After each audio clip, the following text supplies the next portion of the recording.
제6강 임마누엘이라는 제목으로 함께 말씀을 보겠습니다. 임마누엘이라고 하는 이 말의 뜻이 무엇인지 아시죠? 혹시 모르시는 분이 계실까 해서 말씀을 드리면은 하나님이 우리와 함께 하신다는 그런 그 말씀입니다. 하나님이 우리와 함께 하신다. 임마누엘. 자, 제가 이제 기도 중에도 말씀을 드렸지만은, 우리가 살다가 보면은 삶에 힘들고 어려운 위기 상황을 우리가 부딪히고 또 국가적으로도 시대적으로도 위기 상황에 우리가 부딪힐 때가 있습니다.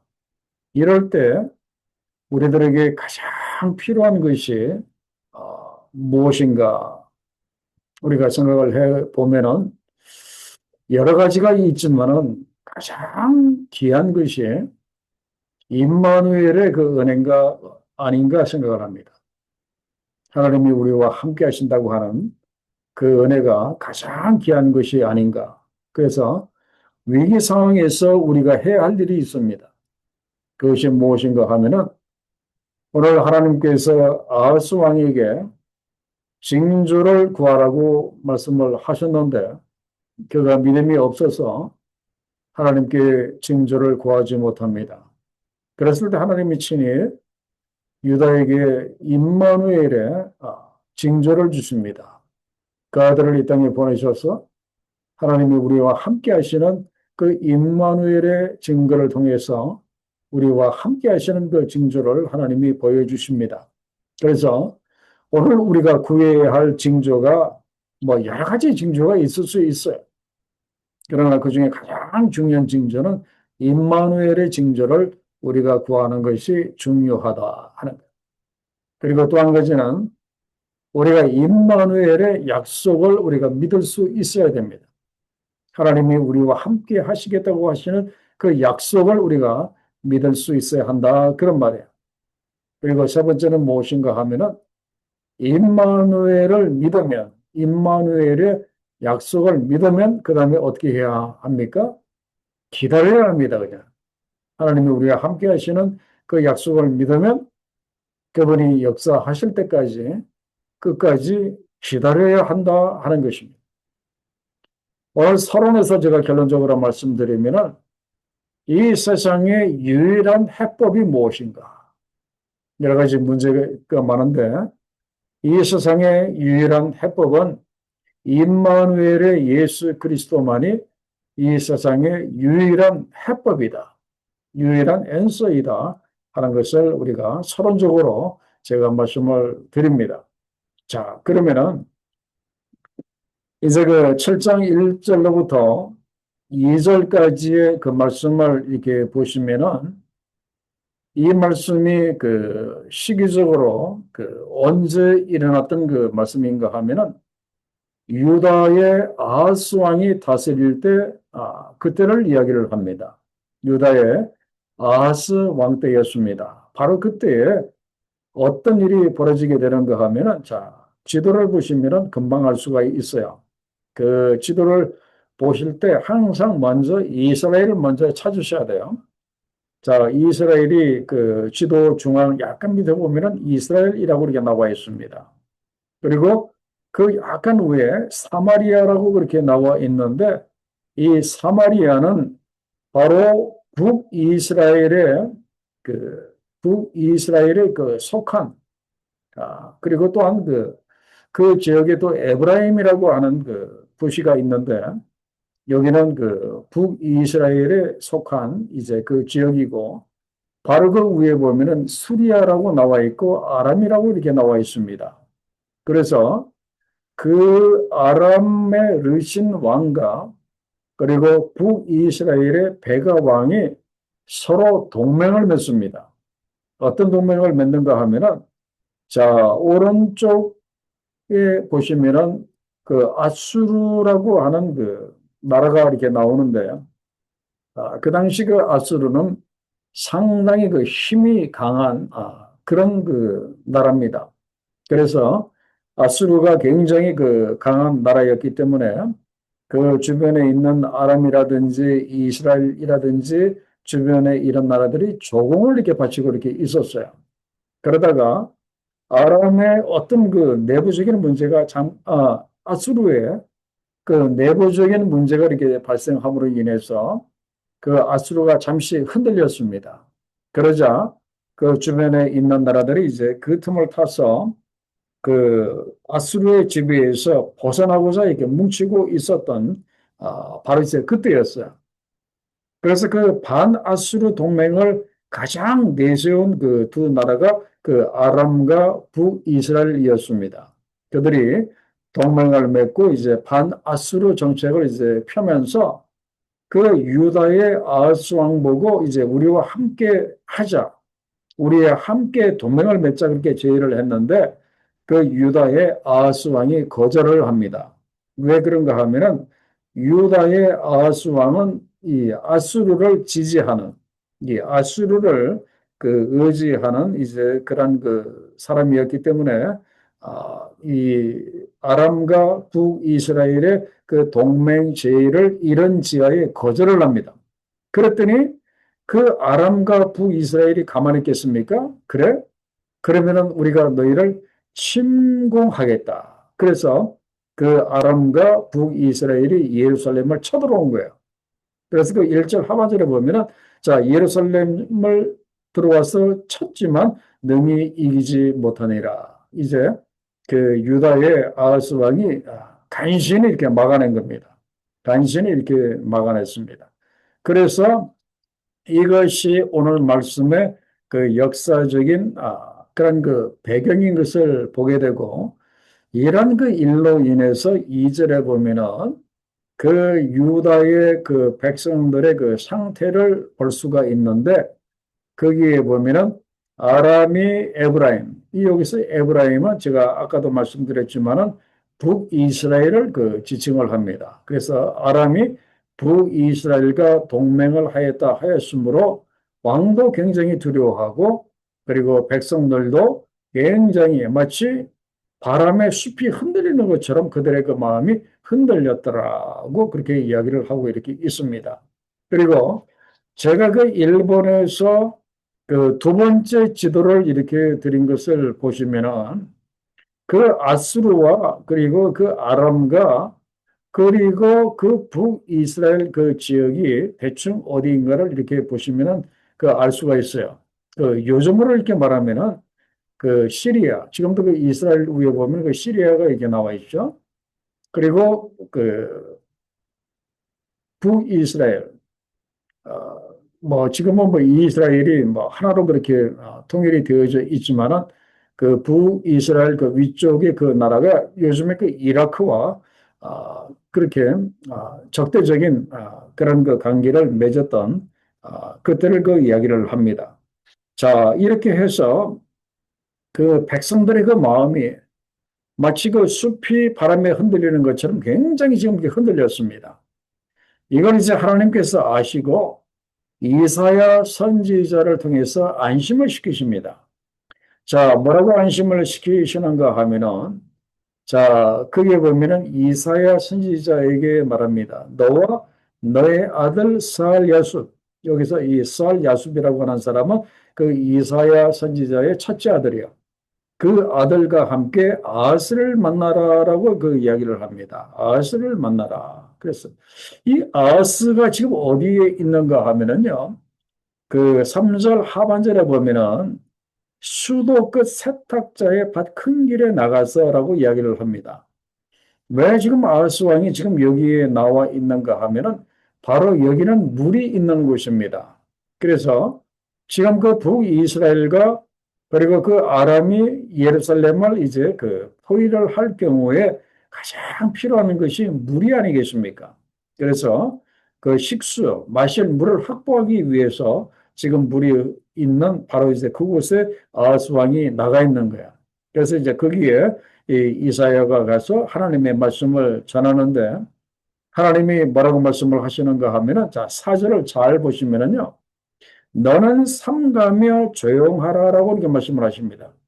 누구에게 말씀을 하시는가 하면은 아하스에게 지금 이렇게 말씀을 하십니다. 너는 삼가며 조용하라. 하나님께서 아하스 왕을 보실 때 지금 아하스 왕이 굉장히 그 초조해 있는 그 모습을 보게 됩니다.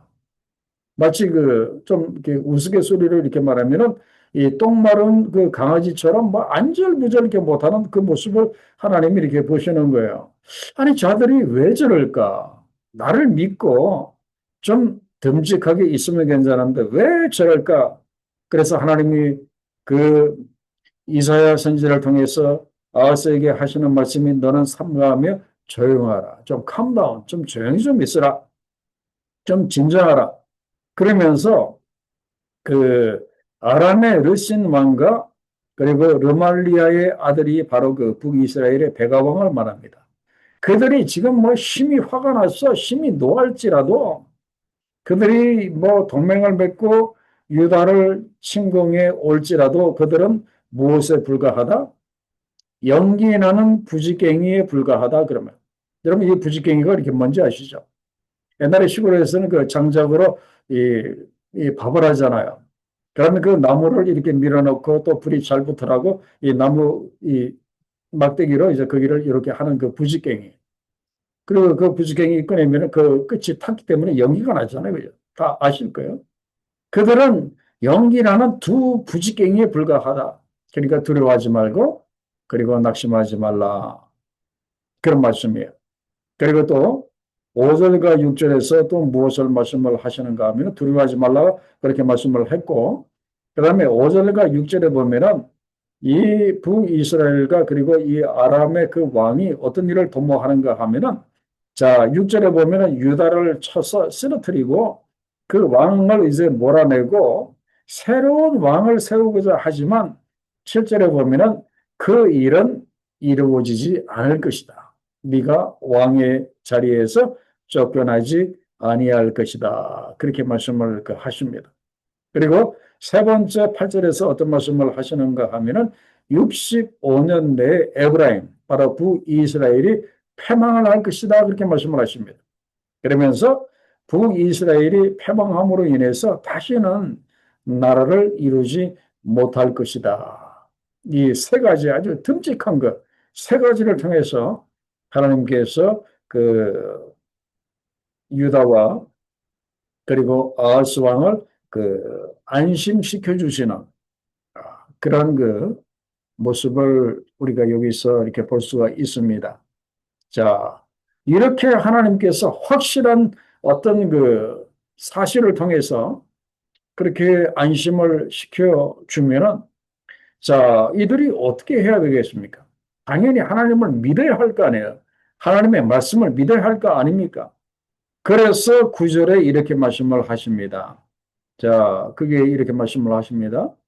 만일 너희가 굳게 믿지 아니하면 내가 이렇게까지 너희들을 세 가지로 안심을 시키는데 저 두 나라는 부지깽이에 불과하고 저들의 계획이 이루어지지 않을 거고 저들의 나라 중에 하나는 이제 패망할 것이다 라고까지 이렇게 확실한 사실을 통해서 안심을 시켜주는데 이것을 너희들이 믿지 아니하면 너희도 마찬가지로 굳게 서지 못할 거다라고 이렇게 말씀을 하십니다.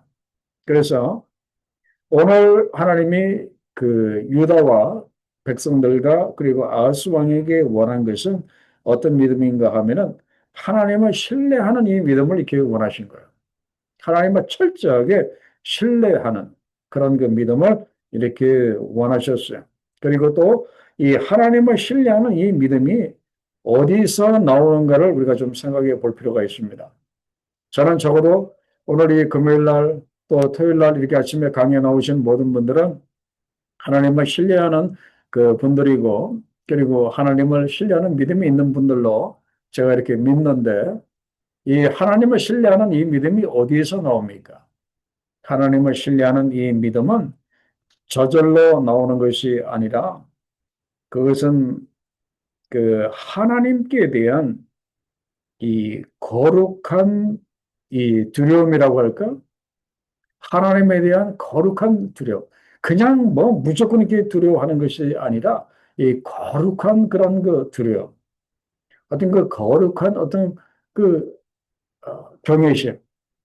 하나님은 그냥 마냥 두려운 것이 아니라 정말 하나님을 사랑하고 싶고 그분에게 정말 가까이 가고 싶고 그분과 영원토록 함께하고 싶은 마음 가운데서도 뭔가 함부로 할 수 없는 그 거룩한 그런 그 두려움. 그죠?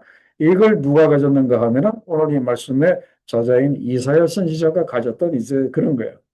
그래서 우리들에게 필요한 것이 이사야 선지자가 가졌던 이 거룩한 두려움, 이 거룩한 경외심이 우리들에게 필요합니다. 이것이 있을 때 우리가 끝까지 그 하나님을 신뢰하는 그 믿음으로 우리가 살아갈 수 있습니다. 그래서 일단은 하나님이 그 두려워하는 그 유다와 그리고 아하스 왕에게 일단 믿음을 갖도록 그렇게 하나님이 촉구하시고 그다음에 또 한 가지 그 믿음을 또 도우십니다. 그 믿음을 가지라 가지라 그렇게 하니까 그렇다고 해서 또 금방 또 아하스 왕이라든지 유다 백성들이 믿음을 또 착착 가지면 괜찮은데 좀 그렇지 않잖습니까? 우리도 마찬가지죠. 뭐 내가 믿음 원한다고 해서 믿음이 갑자기 착착 생기면 얼마나 좋습니까? 그런데 그렇지 않아요.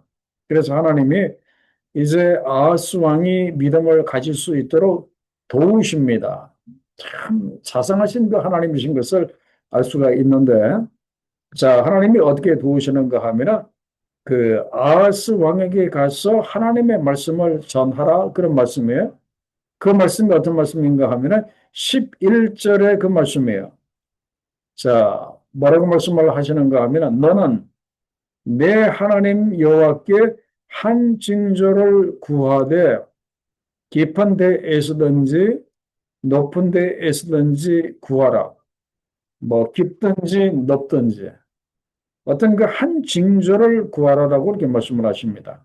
징조를 구하라라고 말씀을 하시는데 여기서 그 하나님께서 어떤 징조를 지금 구하라고 말씀을 하시는가 하면은 바로 그 믿음의 그런 그 이렇게 징조입니다. 이 믿음의 그 징조.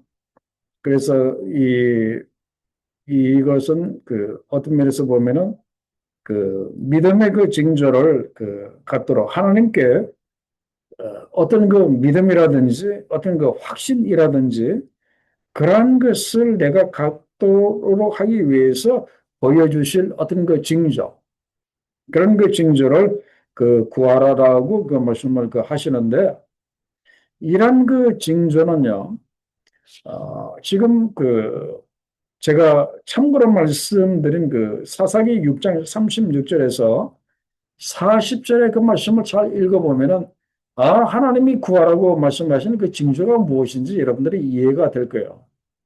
이 사사기 6장 36절에서 40절은 그 어떤 말씀이죠? 사사 시대에 기드온이라고 하는 사람이 있었어요. 그런데 이 사람은 그런 뭐라고 할까?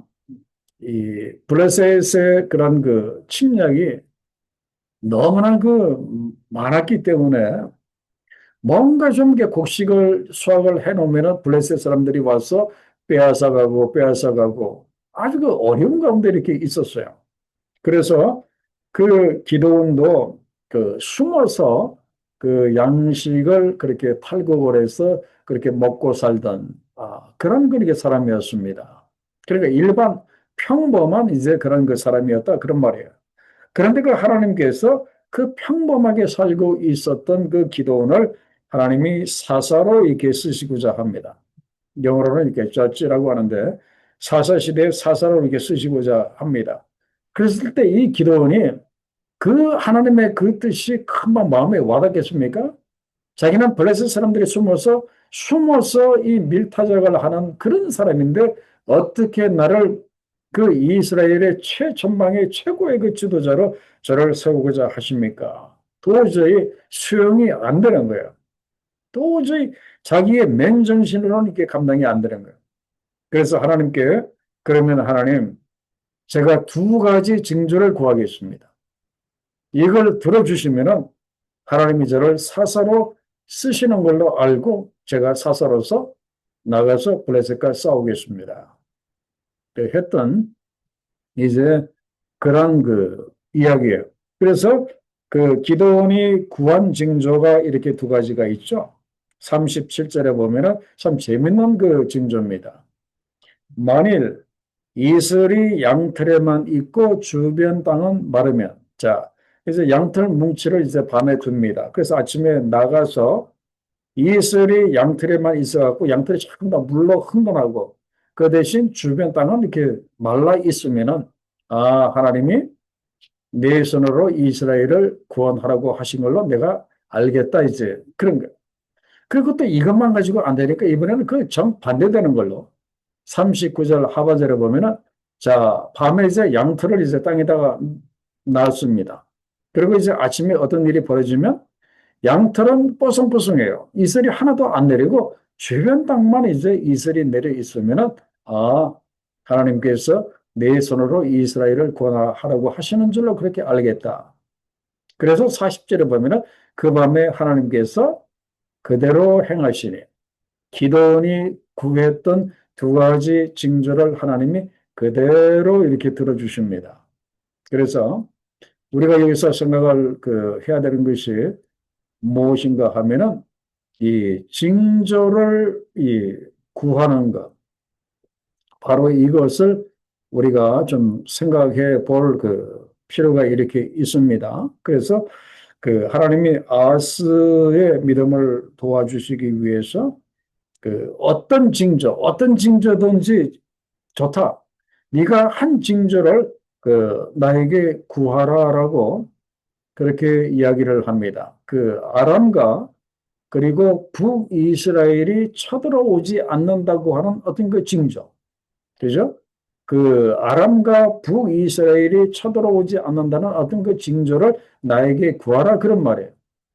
그래서 너가 구하는 그 징조를 내가 들어줌으로 인해서 아하스 왕으로 하여금 믿음을 갖도록 이제 하나님이 그렇게 돕기를 이렇게 원하셨어요. 아하스 왕의 믿음을 키워주시기 위해서, 아하스 왕의 믿음을 든든하게 해주시기 위해서, 기도원의 믿음을 든든하게 해주신 것처럼 아하스 왕의 믿음을 든든하게 해주시기 위해서 하나님이 아하스 왕 보고 징조를 구하라고 했어. 자, 그런데 그 다음 질문을 이렇게 보면은, 자, 12절에 보면은 아하스가 거절을 합니다. 왜 거절을 하는가? 자, 12절 말씀을 보면은 아하스가 이런 말을 합니다. 나는 구하지 아니하겠네. 하나님이 저보고 징조를 구하라고 말씀을 하셨는데 저는 징조를 구하지 않겠습니다. 그러면서 하는 말이 무엇인가 하면은 나는 여호와를 시험하지 아니하겠나이다. 자, 여러분 이 말에 대해서 어떻게 생각하십니까? 이 말에 대해서 어떻게 이렇게 생각을 하십니까? 이것은 우리가 좀 잘 알 필요가 있는데 자기는 여호와를 시험하지 아니하겠다. 징조 구함으로 인해서 자기는 하나님을 시험하지 않겠다. 그렇게 이야기를 하면서 어떤 말씀을 지금 두고 이 아하스가 이야기를 하는가 하면은 바로 신명기 6장 16절의 그 말씀을 가지고 지금 이 사람이 하는 말이에요. 거기 보면은 너희가 마사에서 하나님을 시험한 것 같이 너희 하나님 여호와를 시험하지 말라고 분명히 모세가 이야기를 했거든요. 그래서 이 말씀을 딱 들고 나와서 분명히 하나님은 하나님을 시험을 하지 말라라고 이야기를 했기 때문에 저는 징조를 구함으로 인해서 하나님을 시험하지 않겠다. 이제 그런 말이에요. 그런데 이것은 우리가 여기서 분명히 핵심을 알아야 되는데 말로는 자기가 하나님을 시험하지 않겠다고 하지만 자기는 정말 의롭고 경건하고 믿음이 좋은 사람이기 때문에 말로는 하나님을 시험하지 않겠다고 하지만 이는 한마디로 어디에서 나온 것인가 하면은 불신앙에서 이렇게 나온 거예요. 불신앙. 불신앙에서 나온 것이고 사실은 이 아하스 왕은 하나님께 어떤 징조를 구할 만한 믿음도 없었던 이렇게 사람이었어요. 그리고 심지어 자기가 하나님께 무슨 징조를 구해야 하는지조차도 몰랐던 왕이 이 아하스 왕이었다. 이제 그런 말이에요. 분명히 하나님께서 하나님께 징조를 구하라고 했잖아요. 그러면 하나님께서 주고자 하시는 그 징조를 구하면 되잖아요. 그 하나님께서 징조를 주고자 하시고 그래서 우리가 징조를 구하는 것이 어떻게 하나님을 시험하는 것이 됩니까? 전혀 하나님을 시험하는 것이 아니거든요. 그런데 이 아하스 왕이 자기는 여호와를 시험하지 않기 위해서 자기는 징조를 구하지 아니하겠다. 이것은 변명에 불과한 거예요. 자기를 꾸미는 거예요. 사실은 불신앙이 없는 거예요. 그리고 또 한 가지 하나님의 말씀을 받아들이려고 하지 않는 어떤 그 내적인 완고함이 이 사람의 마음속에 있는 것을 이렇게 보게 돼요. 왜 그런가 하면은 이 아하스 왕이 이렇게 된 그 원인은 이미 이 사람이 별도의 어떤 그 대책을 세워놨기 때문에 그렇습니다. 북이스라엘과 아람이 쳐들어왔었을 때에 별도의 어떤 그 방어책을 이미 다 세워놨기 때문에 그 방어책이 무엇인가 하면은 제가 참고로 드린데 맨 밑에 보면 두 가지가 있죠. 첫째는 이미 아스루에게 이미 지원군을 요청해 나왔습니다. 북이스라엘과 아람이 쳐들어왔었을 때 그 아수르에게 지원군을 이미 요청을 해 놨고 그다음에 예루살렘 성을 포위를 할 경우에 예루살렘 성 안에서 그 물을 충분히 식수를 먹을 수 있도록 식수를 끌어들이는 공사도 이미 끝났고 나름대로 준비를 다 했기 때문에 이 하나님의 이 말씀이 이 마음에 받아들이지 이렇게 않는 거예요. 그러면서 아마 그런 마음도 있었을 거예요. 내가 과연 하나님께 징조를 구한다고 해서 하나님께서 그 징조를 과연 들어줄 것이며 또 들어주신다고 해서 과연 그것이 북이스라엘과 아람의 침공을 막을 만한 어떤 그 큰 힘이 되겠는가? 이 확신이 없는 거예요. 그러니까 그 자기 힘만 믿고 이렇게 있는 거예요. 자기가 세운 대책만 이렇게 믿고 있는 이런 그 아하스의 참 어리석은 이 모습을 보게 이렇게 됩니다. 자, 이 모습을 보고 하나님이 얼마나 기가 막혔겠습니까? 아니, 내가, 너가 징조를 구하면 내가 덜어주겠다고 하는데, 네 아들이 징조를 구하지 아니하고, 말로는 뭐 하나님을 시험하지 않기 위해서 징조를 구하지 않겠다고 말로는 그렇게 하는데, 그래서 하나님께서 3번 문제로 들어갑니다. 거기 보면은 14절 상반절을 이렇게 보시면은 하나님이 징조를 주시는데 어떻게 주십니까? 신이 주십니다. 하나님이 그 아하스 왕이 징조를 구하지 아니하니까 하나님이 신이 징조를 어떤 그 사인을 너희들에게 주실 것이라 말씀을 하십니다. 그래서 하나님이 신이 그 유다 백성들에게 주고자 하시는 그 징조가 뭡니까?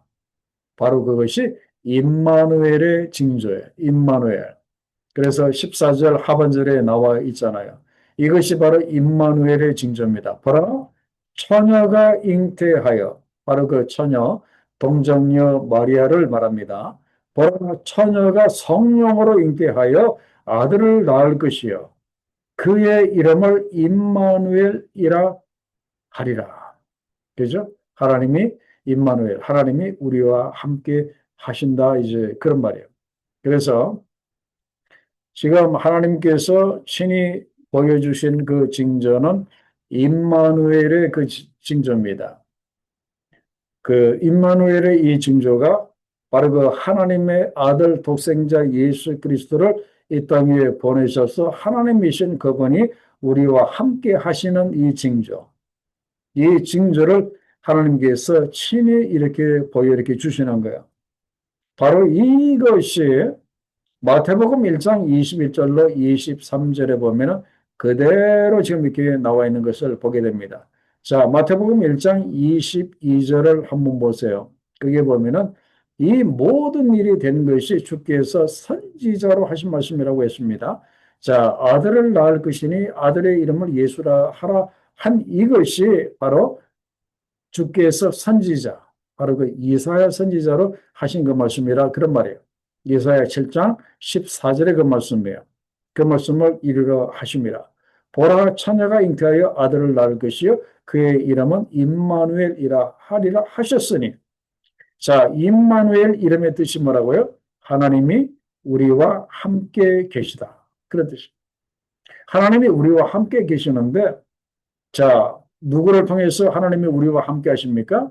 그분의 아들 예수 그리스도를 통해서 하나님이 우리와 함께 계시다 하는 그 징조를 지금 이렇게 친히 주셨어요. 그래서 하나님께서 그 유다 백성들에게 주고자 하신 징조는 임마누엘의 그 징조였습니다. 하나님이 우리와 함께 하신다고 하는 그 징조.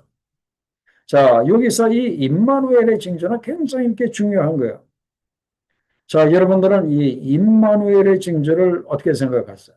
임마누엘. 아니, 그 전에 먼저 제가 한 가지 질문을 드리겠습니다. 여러분은 지금 신앙생활을 잘 하고 계시죠? 여러분들의 신앙생활을 하시면서 가끔 가다가 종종 어떤 그 징조를 우리가 구할 때가 있습니다. 하나님께. 그죠? 하나님께서 들어주신다는 징조, 아니면 하나님께서 이루신다는 징조, 아니면 하나님이 내 병을 고쳐주신다는 어떤 그 징조, 뭔가 징조를 우리가 구할 때 있어요.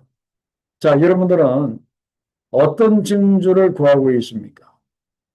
여러분들은 어떤 징조를 구하고 있어요? 그 특별히 주의 종들 같은 경우에는 이 능력 주시는 징조를 구할 때가 참 많습니다. 하나님 저에게 능력 주셔서 이 목회 사역을 잘 할 수 있도록 어떤 그 능력을 주시겠다고 하는 그 징조를 구할 때가 많은데, 그러나 사실 그것보다도 더 중요한 것이 있습니다. 자, 어떤 징조가 가장 좋을 것 같아요? 임마누엘의 징조가 가장 좋습니다. 아니, 하나님이 나와 함께 하시는 것보다도 더 좋은 징조가 세상에 어디 있어요? 그분이 나와 함께 하시면 모든 것이 다 끝나는데, 다 해결이 되는데, 그죠? 그래서 오늘 제가 여러분들에게 부탁드리고 싶은 것은 이 임마누엘의 징조, 이 임마누엘의 그 믿음, 임마누엘의 그 신앙을 여러분들이 가지시기를 바랍니다. 지금 나의 이 현실에서 하나님이 나와 함께 하신다고 하는 이 믿음을 여러분들이 꼭 가지시기를 이렇게 바랍니다.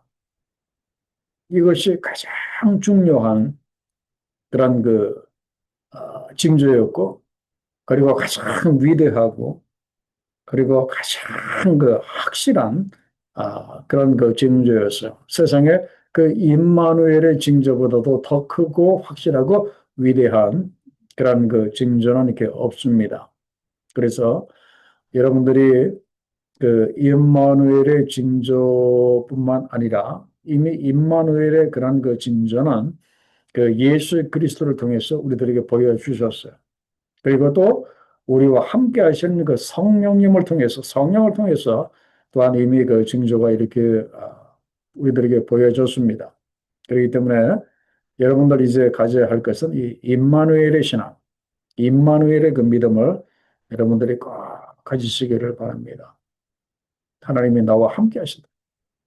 지금부터 영원히 나와 함께 하신다고 하는 이 믿음, 여러분들이 꼭 가지시기를 바랍니다. 이것이 가장 중요해요. 그죠? 자, 그래서 그 다음 질문을 보면은 우리가 그 임마누엘의 하나님을 믿는 게 왜 중요한가? 자, 여러분들은 어떻습니까? 하나님이 어떠한 그 상황 속에서도 나와 함께 하심을 여러분들 믿습니까? 아마 다 이렇게 믿으실 거예요. 그 대표적인 그 믿음, 임마누엘의 그 하나님을 믿는 그 대표적인 사람이 바로 다윗이었어요. 그래서 다윗의 시편 23편 4절에 보면은 내가 사망의 음침한 골짜기로 다닐지라도 해를 두려워하지 않을 것은 주께서 나와 함께 하심이라. 바로 임마누엘이에요. 주께서 나와 함께 하심이라. 주의 지팡이와 막대기가 나를 안위하시나이다. 그래서 여러분들 오늘 좀 신앙을 우리가 좀 재정립했으면 참 좋겠습니다. 그냥 막연히 하나님은 어딘가 계시겠지. 이런 신앙 가지고는 안 돼. 이런 신앙은 완전히 초보적인 거겠죠. 하나님이 어딘가에 계시겠지는 초보적인 거예요. 이런 신앙은 안 돼요. 어떤 신앙이 필요한가 하면은 지금 어떠한 그 상황 속에서도 나의 어떤 형편에서도 지금 하나님이 나와 함께 계신다고 하는 바로 이 순간에 나와 함께 하고 계신다고 하는 지금 내가 이렇게 이사야 강의 시간에 들어와서 이렇게 하나님의 말씀을 이렇게 듣고 있는 이 시간에도 하나님이 나와 함께 하신다고 하는 이런 그 임마누엘의 이런 그 신앙이 우리들에게 필요합니다. 이것이 있으면은 우리가 어떠한 상황 속에서도 우리가 흔들리지 않아요.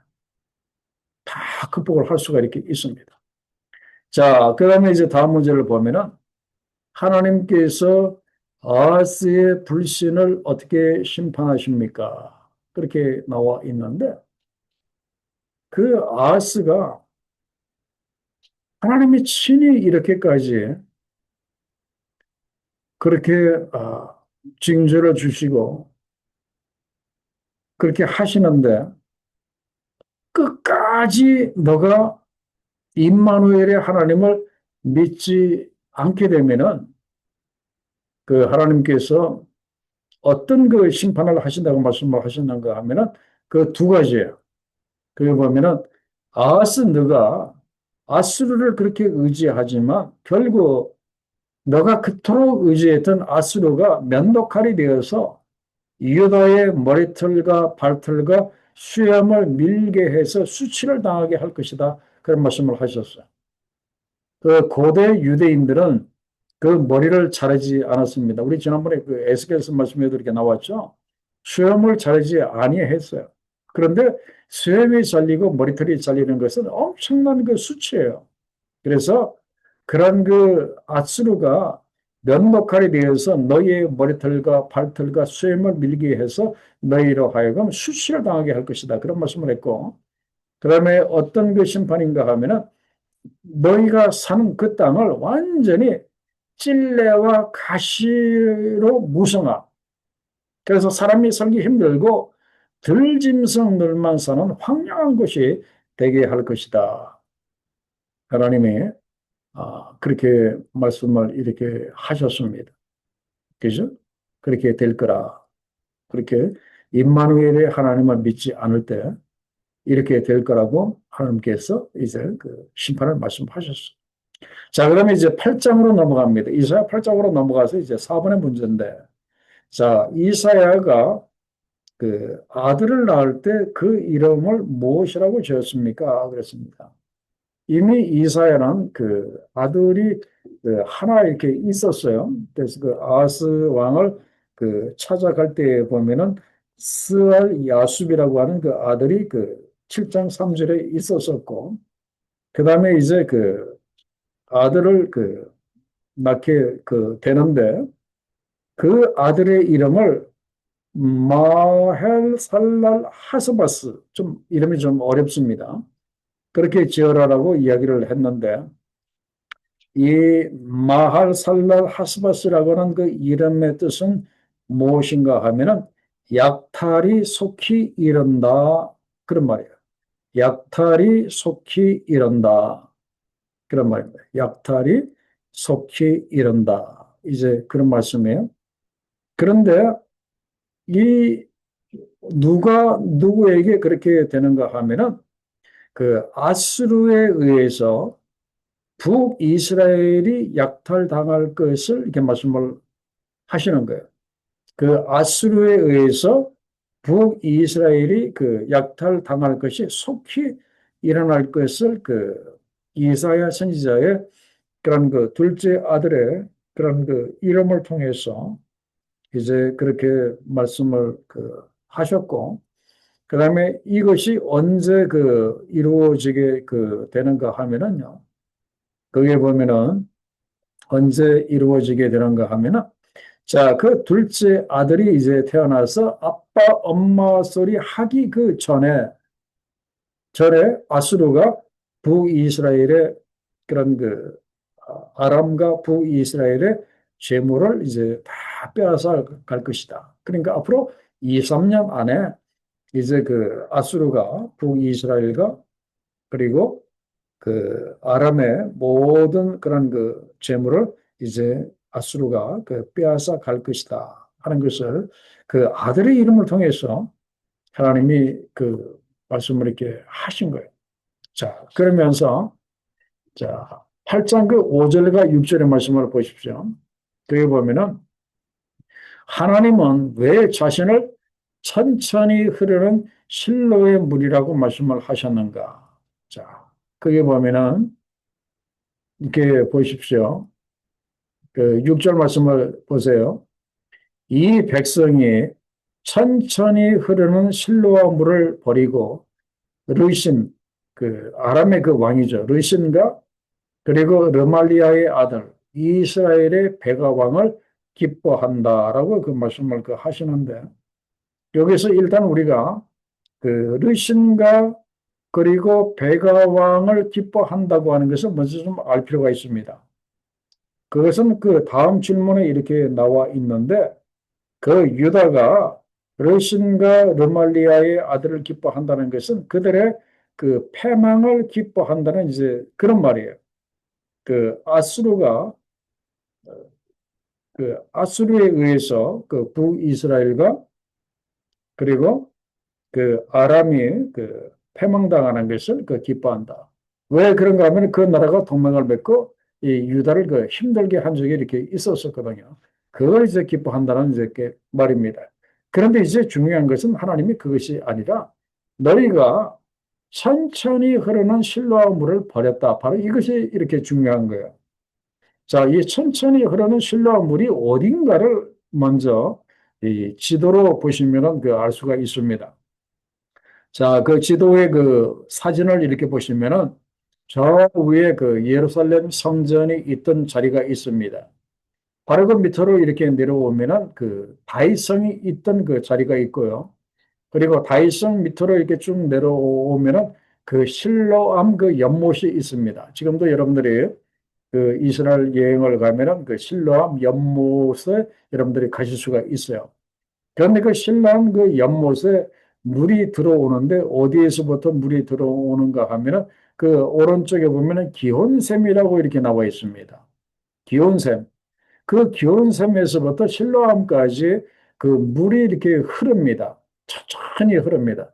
요즘은 이제 그 이것이 어떻게 되는가 하면은 그 히스기야 그 왕 때에 그 지하로 이제 그 굴을 파서 이제 물이 그 기온샘에서부터 그 실로암까지 물이 이렇게 흘러가요.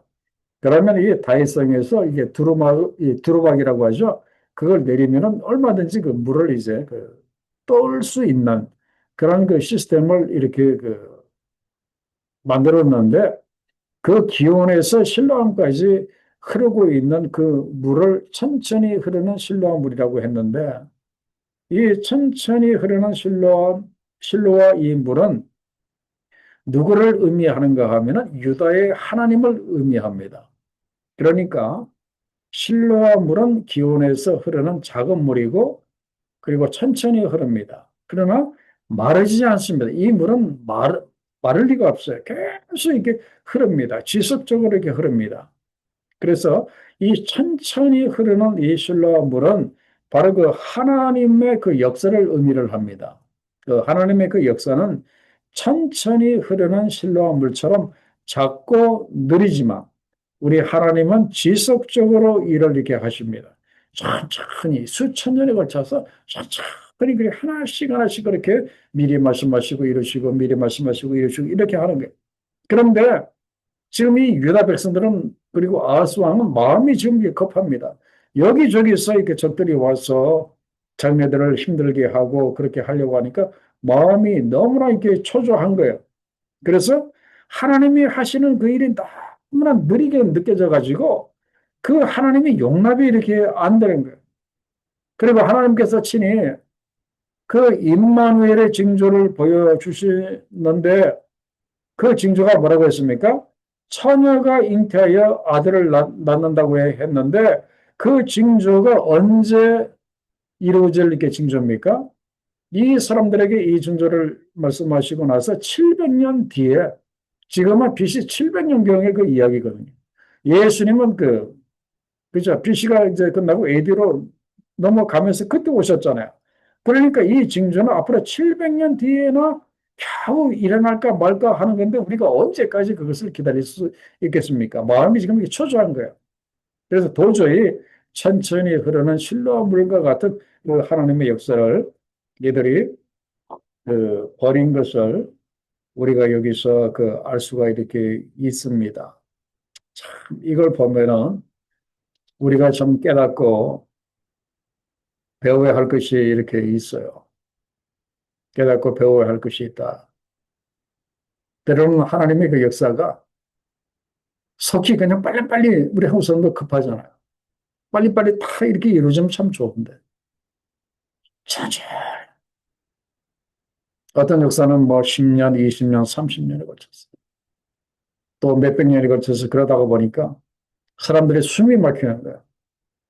그래서 너무나 천천히 일하시는 하나님을 버리고 뭔가 좀 눈에 빨리빨리 이루어지고 뭔가 그렇게 하는 그거를 이렇게 의지하려고 하는 우리의 그 모습을 보는데 그렇게 해서는 그 안 된다 그런 말이에요. 천천히 흐르는 실로와 물과 같은 하나님의 역사지만 절대로 그것을 무시하거나 그거를 버려서는 안 된다 그런 말이에요. 그리고 이제 다음 질문을 보면은 그 유다가 르신과 르말리아의 아들을 기뻐하였다고 하는 뜻은 이미 말씀드렸습니다. 그들이 아수르의 그런 그 침공을 통해서 이제 망하는 것을 이제 기뻐하고 그리고 이제 그것뿐만 아니라 그 8절에 보면은 이제 유다에까지 이렇게 들어올 거라고 그렇게 말씀하십니다. 그 목에까지, 코앞에까지 그렇게 그 아수르의 유다 침공이 이렇게 이루어질 것이다. 이제 그런 말이에요. 그런데 그 8절 그 중반절에 보면은 잘 납득이 되지 않는 말씀이 딱 들어와 있어요.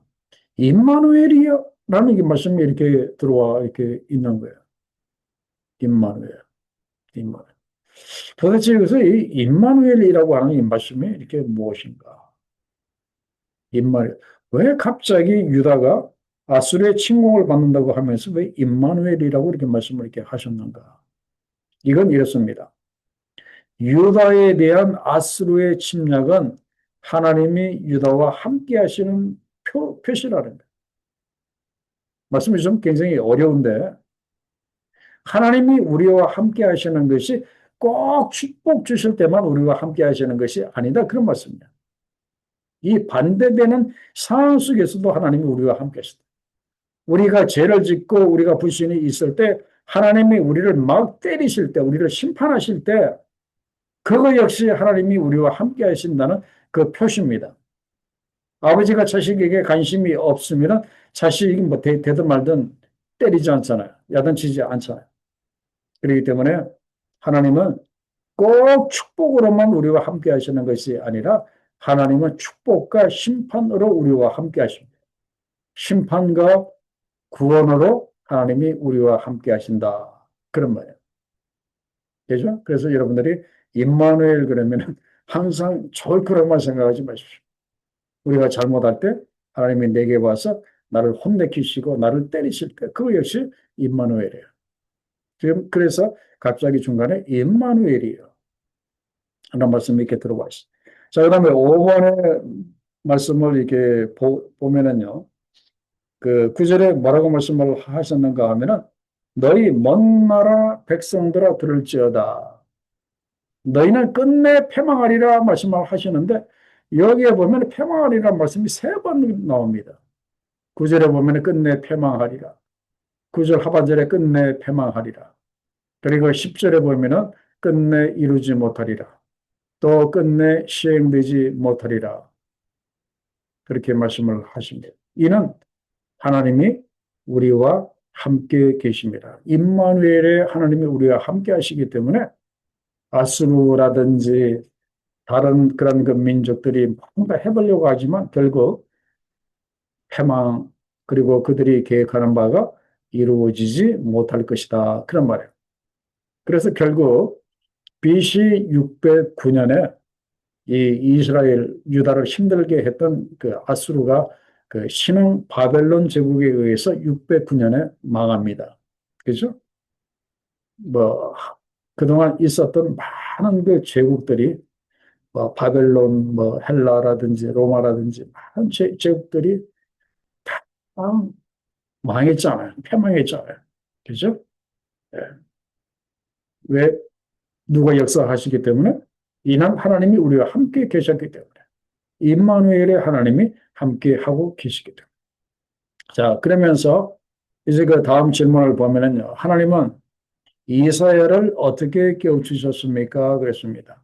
그 11절로 13절까지의 말씀을 이렇게 보면은 이사야 선지자에게 뭐라고 말씀을 하셨는가 하면은 그 유다 백성의 길로 가지 말라라고 말씀을 하셨고, 그리고 이 유다 백성이 하나님에 대해서 반역을 꾀하는 것에 함께 모의하지 말라라고 말씀을 이렇게 하셨고, 그리고 세 번째는 그 유다 사람들이 두려워하는 강대국을 두려워하지 말고 놀라지 말라. 그리고 네 번째는 뭡니까? 만군의 여호와를 거룩하다고 해야 한다. 그렇게 말씀을 하고 오직 하나님을 두려워하고 무수할 자로 삼아라라고 13절에 말씀을 하셨어요. 참 중요한 말씀이죠. 만군의 여호와 그를 너희가 거룩하다 하고 그를 너희가 두려워하며 무수할 자로 삼아라. 바로 이 거룩한 이 경외심을 말씀을 하십니다. 자, 그래서 그 다음 질문을 이렇게 보면은 하나님은 그를 두려워하는 자와 그렇지 않은 자에게 각각 어떤 분이 되십니까? 참 중요한 질문이에요. 자, 이 두려워한다는 것은 그냥 무서워서 부들부들 떠는 것이 아니라 거룩한 경외심을 이야기를 합니다. 그래서 거룩한 경외심을 가지고 하나님을 두려워하는 사람에게는 하나님께서 친히 그들에게 성소가 되어 주신다. 그런 말씀이에요. 그래서 우리의 그 예배를 받으시고 우리들에게 은혜를 베풀어 주신다. 그래서 하나님을 경외하는 자에게 하나님께서 친히 성소가 되어 주신다. 그래서 보호해 주시고 또 우리의 예배를 받으신다. 그러나 하나님을 믿지 않는 자에게는 어떻게 된다고 했어요? 이스라엘의 두 집에는 바로 그 북이스라엘과 남유다 끝까지 하나님을 믿지 않으면은 하나님이 어떤 그 분이 되실 것이다. 걸림돌과 걸려 넘어지는 돌이 되어서 그리고 너희들에게 함정과 올무가 되어서 너희들이 걸려 넘어지고 부러지고 덫에 걸려 잡히게끔 그렇게 하시겠다 말씀을 하십니다. 그래서 하나님을 우리가 거룩한 경외심으로 믿는 것과 믿지 않는 것에 대한 그 결과는 확연히 틀린 것을 알 수가 있습니다.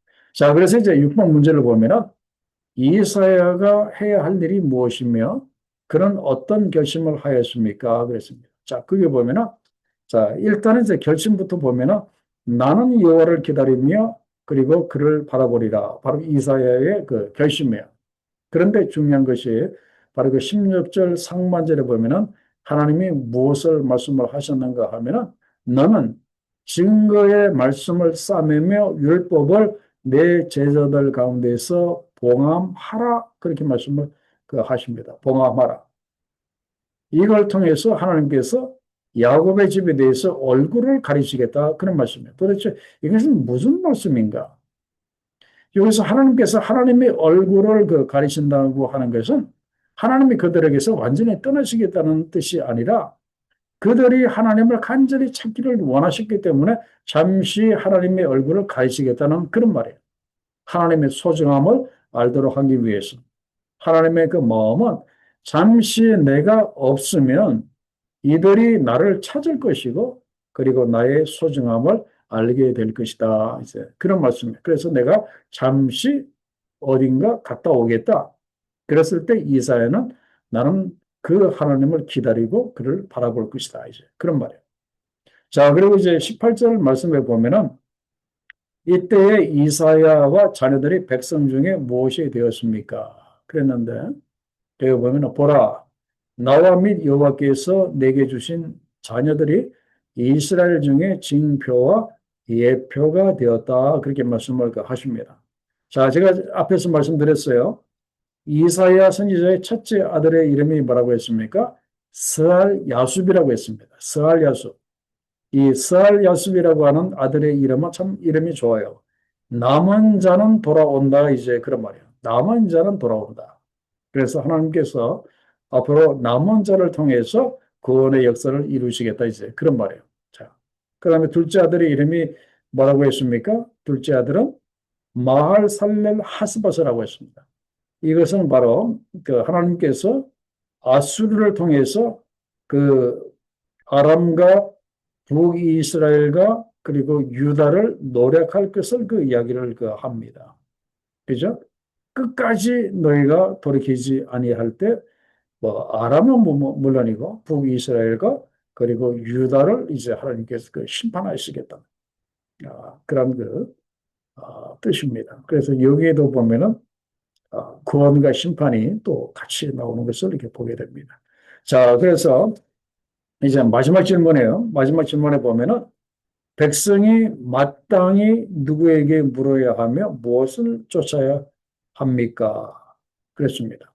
이건 당연하죠. 이건 우리가 너무나 잘 알고 있는 그 말씀인데, 거기에 보면은, 그 19절에 보면은, 그 속살그리는 그 신접한 자, 뭐, 요즘으로 말하면은 뭐, 무당 뭐, 그런 사람들 되겠죠.